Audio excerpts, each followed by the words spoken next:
ఇప్పుడు మేము పొలిటికల్ వాళ్ళం, వేలుముద్ర వాళ్ళు కూడా సీఎం అవుతారు. అవుతారా అవరా?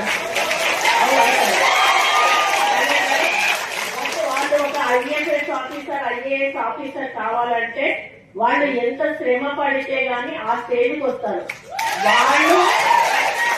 వాళ్ళు మా ముందు నిల్చొని నేను చెప్పింది వాళ్ళు వినాలి. అంటే రాజ్యాంగం రాసింది, అది మనం ఏం చెయ్యలేము. దీన్ని విమర్శగా తీసుకోవద్దు దయచేసి, దీన్ని ఎక్స్పోజ్ కూడా చేయొద్దు.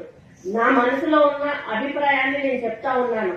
మాకు చదువు రాదు, మాకు సబ్జెక్ట్ తెలియదు, ఇష్టం ఉన్నట్టుగా వాళ్ళు ఏదైనా చేస్తే ఇష్టం ఉన్నట్టుగా తిట్టేస్తాం, మీరు ఏ పని చేయలేదు. దానికి రూల్ ఒప్పుకోకపోవచ్చు, దానివల్ల వాళ్ళు చేయకపోవచ్చు. అట్లా అని అందరు అట్లా ఉంటారన్నాడు. కొంతమంది రూల్ పొజిషన్ ఉన్న చేయని ఆఫీసర్లు కూడా ఉంటారు, వాళ్ళు కొంత అడమెంట్ ఉంటారు. అట్లాంటి వాళ్ళని అనడంతో తప్పలేదు. కానీ ఎవరి పని వాళ్ళు చేసుకుపోతున్న వాళ్ళను మనం అప్పుడు కూడా డిస్టర్బ్ చేయొద్దు. మనం రూల్స్ ప్రకారం వెళ్ళాలి అని చెప్పి మరి ఎప్పుడు కూడా నేను సపోర్ట్ చేస్తాను. ఎందుకంటే మా నాన్న ఇంజనీర్ గా ఉన్నప్పుడు ఎంతో మంది కాంట్రాక్టర్స్ వచ్చి మా నాన్నని బిల్లు చేయకపోతే రోడ్డు బిల్లు తిట్టిన సందర్భాలు మేము కళ్ళాగా చూసాం. కాబట్టి వాళ్ళ బాధ ఎట్లుంటుందో మాకు అర్థమవుతుంది. కాబట్టి నేను ఆఫీసర్స్ అంటే చాలా రెస్పెక్ట్ ఇస్తాను.